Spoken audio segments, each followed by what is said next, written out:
Well, let's now speak to Osama Hamdan, who's the Hamas spokesperson. A very warm welcome to you. Thank you very much for joining us on Al Jazeera. You join us, of course, from Beirut.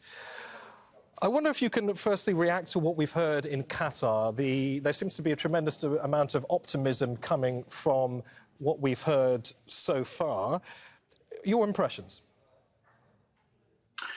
Well, I have to start by thanking our brothers in Qatar, also in Egypt, for all the efforts which has been done through the last 3 weeks.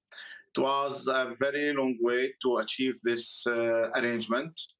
The Qataris and the Egyptians have done their best, and in fact, we were supposed to achieve that more than 10 days before, but all that way it was undermined by Netanyahu himself.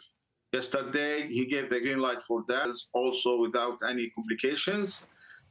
Also, that will open the door for the humanitarian and the medical aids, including the fuel for the hospitals.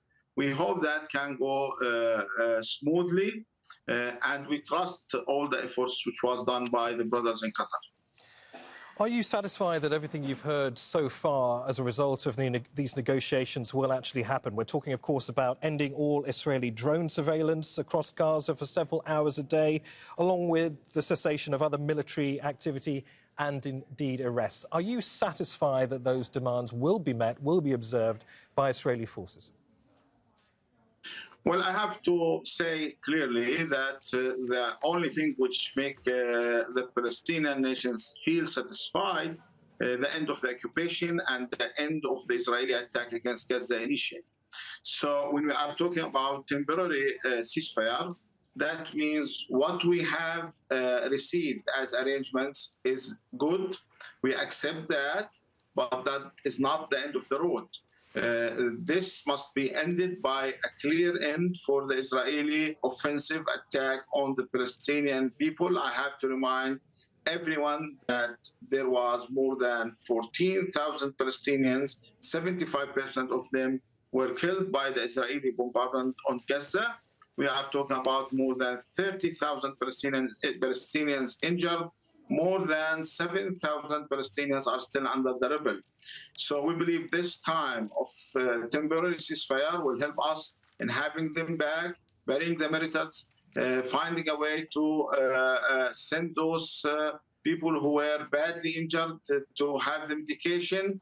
But the satisfaction will be at the moment when everyone declares an end for the occupation or an end for the Israeli offensive attack on Gaza, and a real start and move, a real actions to make an end for the occupation on the Palestinian lands.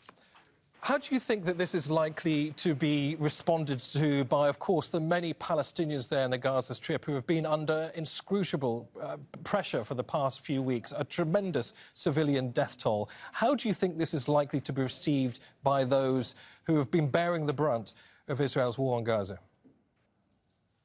Well, from the Palestinian point of view, the people and the resistance, we believe that this arrangement for those 4 days is a very important arrangement. The people can have the aid, can recover some of their issues, can try to find their beloved people where they have gone here or there. And this will be a good chance for the Palestinians to have some of their breath back after more than 48 days of bombing Gaza.